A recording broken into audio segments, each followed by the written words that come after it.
करता हूँ कि जो परसों का कार्यक्रम अपना 11 बजे चलेगा, इस कार्यक्रम में ज़्यादा से ज़्यादा संख्या के अंदर आप जवानों को आना है, किसानों को आना है और शांतिपूर्वक तरीके से कमिश्नरेट से सभा के बाद सीधा आपको शिवलाइन फाटक की ओर कूच करना, राजभवन और राष्ट्रपति को ये ज्ञापन देना है कि खींवसर के विधायी का निलंबन अगर रद्द नहीं किया गया तो हम राजस्थान की सड़कें जाम कर देंगे और जब तक राजस्थान के अंदर प्रशासनिक काम नहीं होगा तब तक हमारे विधायी का निलंबन रद्द नहीं हो, क्योंकि विधायी को चुन के विधानसभा के लोग भेजते हैं और निलंबन करने का अधिकार राजस्थान की सरकार को, राजस्थान की विधानसभा को नहीं है। अगर हमें निलंबित करना होता तो राजस्थान की वहाँ की खींवसर की जनता मुझे निलंबित कर सकती है, वो भी 2018 से पहले नहीं कर सकती क्योंकि चुनाव 2018 के अंदर। सबसे ज्यादा सरकार को इस बात की तकलीफ है कि 7 दिसंबर को जो नागौर के अंदर रैली हुई थी, पार्टियों की रैलियां बहुत होती है, लेकिन 5 लाख की संख्या के अंदर नागौर में राजस्थान का जवान और किसान जुटा और फ्री बिजली, कर्ज माफी और टोल मुक्त राजस्थान और जवान को रोजगार की बात को लेके बहुत बड़ा तूफान राजस्थान के अंदर खड़ा हो गया। सरकार को डर है कि हनुमान बेनीवाल की आवाज को समय पर नहीं दबाया गया तो बाड़मेर के अंदर रैली होगी, बीकानेर के अंदर होगी, सीकर में होगी और जयपुर को घेरेंगे। एक नई ताकत राजस्थान के अंदर खड़ी हो रही तेजा जी के भक्तों की, इस नई ताकत को रोकना, जिस ताकत के साथ जाट कौम के साथ साथ अल्पसंख्यक, दलित और 36 कौम के लोग इस ताकत के साथ जुट गए और सरकार इस बात से डरी हुई है कि इनको समय रेखते हुए रोको। तभी तो आपको पता है तरह तरह की अफवाहें फैलाई जा रही है कि भारतीय जनता पार्टी में जा रहे हैं, कभी कहीं जा रहे हैं, कभी कुछ कर रहे हैं, लेकिन मैंने सारी बातों का खंडन कर दिया कि हनुमान बेनीवाल इस राजस्थान के जवान के सम्मान का और स्वाभिमान का प्रतीक है। इसलिए आपको छोड़ के मैं कहीं नहीं जाऊंगा जब तक मिशन 2018 पूरा नहीं होगा। इसी तरह राजस्थान की सड़कों से लेके विधानसभा तक हमारा संघर्ष जारी रहेगा और दिल्ली कूच करना पड़ेगा तो दिल्ली कूच भी करेंगे, लेकिन राजस्थान के अंदर हार मानने वाले लोगों में से नहीं है। मैं आपको धन्यवाद दूंगा जवानों को कि खुद अपने साधनों की व्यवस्था कर रहे हो, खुद सारी व्यवस्थाएं कर रहे हो और खुद आपने इस गर्मी के अंदर जहाँ तापमान 50 डिग्री के लगभग है और आपने कूच का जो ऐलान किया है, मैं धन्यवाद देता हूँ। और निश्चित रूप से आपकी इस ताकत से एक नई दिशा राजस्थान के अंदर तय होगी और मेरे हिसाब से गर्मी के अंदर लोग एयर कंडीशन से बाहर नहीं निकल सकते और आप यहाँ सरकार से लोहा लेने के लिए आ रहे हो, मैं धन्यवाद दूंगा। आसपास के जयपुर सहित आसपास के जिलों का और शेखावाटी अंचल का विशेष करके जो लोग यहाँ पधारे, मैं इतना ही भरोसा आपको दिलाता हूँ। ये कार्यक्रम मान बचाओ सम्मान बचाओ समिति की तरफ से मेरा भी पूरा समर्थन है इस कार्यक्रम को और मैं आह्वान करता हूँ राजस्थान के जवानों को कि ज़्यादा से ज़्यादा संख्या के अंदर आप लोग यहाँ पधारें और शांतिपूर्वक तरीके से अपने को शिवलाइन फाटक पे राजभवन को और राष्ट्रपति को ज्ञापन देना है और सरकार को चेतावनी देनी है कि अगर हनुमान बेनीवाल का निलंबन रद्द नहीं किया तो राजस्थान की सड़कें जाम हो जाएगी और गांव से लेकर शहर तक सारा प्रशासनिक काम हम ठप कर देंगे और सामंती सरकार को झुका देंगे। इस दिशा में आपको तरीके से अपने को शिवलाइन फाटक पे राजभवन को और राष्ट्रपति को ज्ञापन देना है और सरकार को चेतावनी देनी है कि अगर हनुमान बेनीवाल का निलंबन रद्द नहीं किया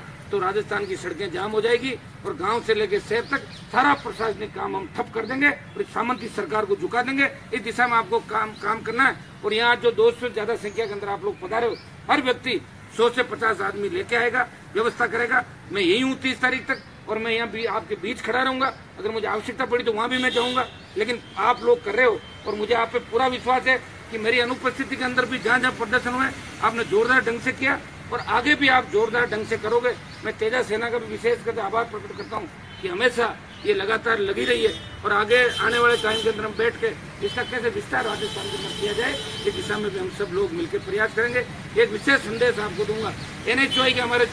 छोटे भैया बैठे हैं, मैं NHY यूथ कांग्रेस के लोगों को भी धन्यवाद दूंगा कि उन्होंने विश्वविद्यालय के कार्यक्रम के टाइम भी मेरा साथ दिया और मैंने भी विधानसभा के अंदर कांग्रेस पार्टी का साथ हमेशा दिया है। 3.5 साल के अंदर जब भी मुझे लगा कि कांग्रेस पार्टी संकट के अंदर है, चाहे सचिन पायलट पर लाठीचार्ज हुआ, चाहे अशोक चांदना हुआ, हनुमान बेनीवाल कांग्रेस पार्टी का निलंबित हुआ और मैं विपक्षी भूमिका निभा रहा हूँ। मुझे भारतीय जनता पार्टी से कोई लगाव नहीं, इसलिए मैं कांग्रेस के साथ हमेशा विधानसभा के अंदर खड़ा रहता हूँ। मैं NHY के जितने भी चुनाव लड़ रहे साथी राजस्थान के अंदर, इनको भी कहना चाहता हूँ कि NHY का आपका संगठन है, इसका काम सरकार का विरोध करना है और विरोध करने के लिए आपको हनुमान बेनीवाल से ज्यादा उपयुक्त स्थान नहीं मिलेगा। इसलिए जितने भी लोग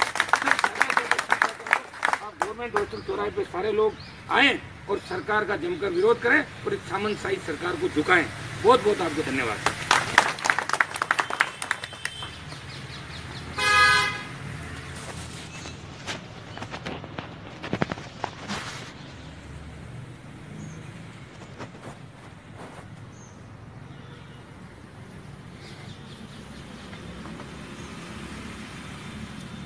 अपने तो देखो कार्यक्रम तो अपने को गवर्नमेंट हॉस्टल का ही रखना है, ठीक है ना? वही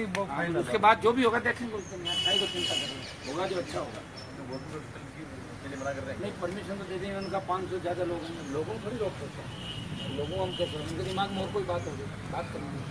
भाई 2-3 हज़ार लोग 1,000-2,000 ज़्यादा तो खड़े रह जाएंगे। अपना मेन पॉइंट तो शिवलाइन फाटक है। परमिशन यहाँ की थी गवर्नमेंट हॉस्टल की, हॉस्टल से अपने पहुँच की। हाँ शिवलाइन को दे दी ना परमिशन, तो दे ही दी इन्होंने। जैसलमेर तक ऐसा कोई उपखंड मुख्यालय नहीं जहाँ मेरी जाति की संख्या कम होते हुए भी सब जवानों ने 36 कौम के लोगों ने ज्ञापन देके सरकार को चेताया कि खियूंसर के विधायी का निलंबन रद्द करो। और मैं आपको धन्यवाद दूंगा कि आपने जोरदार तरीके से शानदार कार्यक्रम हर जगह राजस्थान के अंदर किया, सोशल मीडिया पर चल ही रहा है, अखबार के अंदर भी जोरदार तरीके से, प्रिंट मीडिया के अंदर भी ये बात छपी कि खियूंसर के विधायी के निलंबन को लेके राजस्थान के जवानों के अंदर भारी रोष है, राजस्थान के किसानों के अंदर भारी रोष है, किसान के बेटों के अंदर रोष है। इसलिए इस मामले के अंदर सरकार उच्च स्तरीय मंथन भी कर रही है। फिर आपने यहाँ पिंक सिटी प्रेस क्लब के अंदर 15 तारीख को इकट्ठे होकर मान बचाओ सम्मान बचाओ समिति की तरफ से एक आह्वान किया गया कि 30 तारीख को जयपुर के शिवलाइन फाटक का राजभवन को घेराव किया जाएगा और गवर्नमेंट हॉस्टल चौराहे से इकट्ठा होकर रैली के रूप में आप सब लोग जाओगे। आपने आह्वान किया और मैं धन्यवाद दूंगा इस बात के लिए। और मैं भी आप सबसे, आप जो मेरे आज यहाँ घर पे एकत्रित हो, सबको आह्वान करता हूँ कि जो परसों का कार्यक्रम अपना 11 बजे चलेगा, इस कार्यक्रम में ज़्यादा से ज़्यादा संख्या के अंदर आप जवानों को यहाँ आना है, किसानों को यहाँ आना है और शांतिपूर्वक तरीके से कमिश्नरेट से सभा के बाद सीधा आपको शिवलाइन फाटक की ओर कूच करना, राजभवन और राष्ट्रपति को ये ज्ञापन देना है कि खियूंसर के विधायी का निलंबन अगर रद्द नहीं किया गया तो हम राजस्थान की सड़कें जाम कर देंगे। और जब तक राजस्थान के अंदर प्रशासनिक काम नहीं होगा तब तक हमारे विधायी का निलंबन रद्द नहीं हो, क्योंकि विधायी को चुन के विधानसभा के लोग भेजते हैं और निलंबन करने का अधिकार राजस्थान की सरकार को, राजस्थान की विधानसभा को नहीं है। अगर हमें निलंबित करना होता तो राजस्थान कि वहाँ की खियूंसर की जनता मुझे निलंबित कर सकती है, वो भी 2018 से पहले नहीं कर सकती, क्योंकि चुनाव 2018 के अंदर। सबसे ज्यादा सरकार को इस बात की तकलीफ है कि 7 दिसंबर को जो नागौर के अंदर रैली हुई थी, पार्टियों की रैलियां बहुत होती है, लेकिन 5 लाख की संख्या के अंदर नागौर में राजस्थान का जवान और किसान जुटा और फ्री बिजली,